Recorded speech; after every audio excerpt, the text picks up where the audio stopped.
Hello, good afternoon. Good afternoon, Mona. Good to see you back at the ISRL round. Round 3. Round 3, The finals, one. exciting finals. Had to be here. Welcome to Coffee and Conversation with THGC. THGC is the Hustle Group Co. I'm Mauna Kuttana, the co-founder. We will be talking about the journey, like how it all began. Basically to know about you, more than the team, it's about you.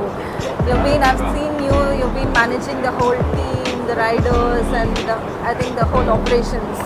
So tell me more about you, Nitin sir, like where are you from and like, so let's go with the boring stuff first. Boring stuff, yeah. I mean, I was born and raised in Hyderabad, spent my youth there. Like after my graduation, I moved to Bangalore and I've been there ever since. For me, I have like two homes. I'm still a very confused Hyderabadi and an adopted Bangalorean. Spent my childhood there and rest of my life here. And my journey to motorsports wasn't pre-planned or anything such. My brother used to be in motorsports when I was a kid, and that's how I got exposed to this whole sport in general. But never really paid much attention to it. I did the mundane stuff, got educated, started working, worked for. I'm a commerce graduate and I started working right after that, and I got into the IT industry. I'm not a techie, can't code even if you put a gun to my head. But I moved into HR roles there and I worked for major corporates. My last corporate stint was with Wipro.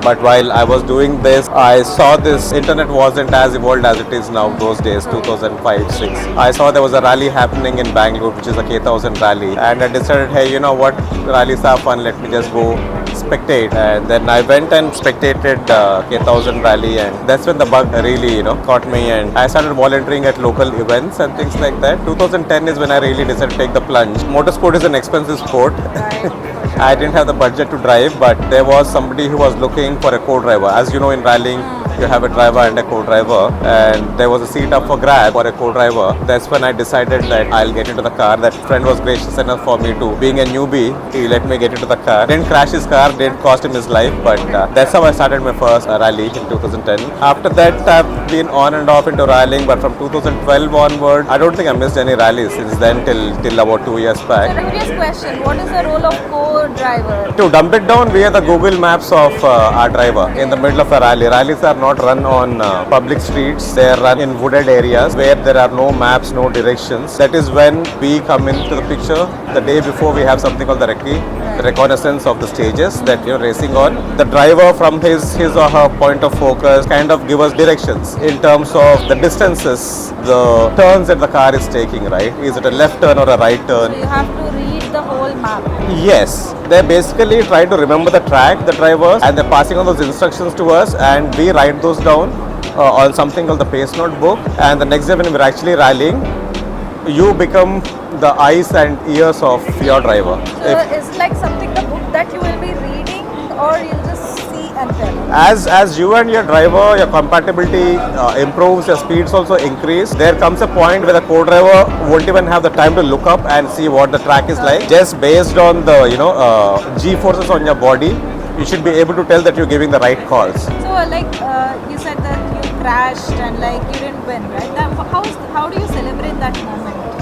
I mean, honestly, like, I don't know what's sweet about it, but again, there is certain amount of adrenaline, right? When you're involved in a crash and get it off it, there's a sense of relief, and there's also certain level of childishness or in you where you're like, hey, you know what, I wasn't involved in a crash, but honestly, there's a lot of money spent later. How is it different from riding a normal car to a rally car? While they all look the same, street car and a rally car, at least externally, it's very, very different in terms of how these cars handle. Because street cars, the way they are built, we strip out almost everything from them. But on the safety side, we put in roll cages, which is the most important thing. But apart from that, also in terms of which category of rallying you're into, right? The vehicle needs to be built to such Built, yeah, these are custom built vehicles, and also each category allows certain levels of modifications. So as you keep adding more of this machinery to these cars, the handling of the car, significantly changes. What would be considered normal would have very different results when you do the same action in a rally car. So it takes some amount of getting used to handling a rally car. Right. Yeah. For somebody who has never ridden a rally car, is it like easy? Like for me, I would That's why you have our rally schools. Right. Yeah, I mean, like, we've had a very interesting set of people who've attended our rally school so far. Of course, some of them are, most of them are interested in motorsport, but we've had a painter who's come and gotten into the rally car for the first time. There was another lady who's a civil engineer by profession, and these are not people who've been associated with the sport in any form or manner ever. And they've been driving very modest cars, I would say, you know, entry level hatchbacks and things like that, and driving in Bangalore traffic and things like that. And they themselves were skeptical when they came to attend our rally schools, but by the end of day one, they're transformed animals, you know, in terms of how they understand what a car does, and especially the rally cars, you know, how they handle and all those things. It's just a matter of getting used to, you know, handling those specific cars. Start with the basics, like, you know, where do you brake, you know, how early do you turn, how late do you turn. Start with baby steps. It won't take too long for you to be a pro, and of course you also need to be doing this regularly. Coming back to your personal journey, what keeps you going? I know there is passion, that's one thing, right? Other than that, what is that drives you to It's just the thrill of being in this sport. It's so different from everything else that's around you.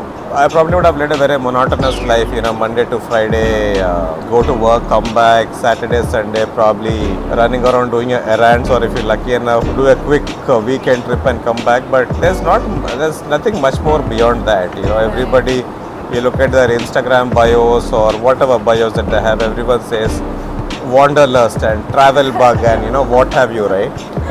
For me, this allows best of all the worlds. I get to travel to very non-touristy places which have not been explored. Like, we have so many states in our country, there are so many occasions where I've gone to a certain part of the state. Most of the people from that state haven't gone there. That allows us, you know, this sport allows us to do that. So that is what keeps me motivated. Experiencing things that not many people have access to or are even aware of. Like look at this setting at this point. Yeah. There are probably 50,000 people waiting outside the stadium. Correct. But you and I are lucky enough to be here today, right, and probably like walk onto the track, and, you know, nobody's gonna object you. That's what keeps me going. It's just the whole privilege of being here, so to speak. Yeah. All right. All It right. was such a pleasure. Thank you talking so to much, you. Mona. Thank you for Lovely being having part you of over as THGC ever. Coffee Yeah. Conversations. Thank you. See you.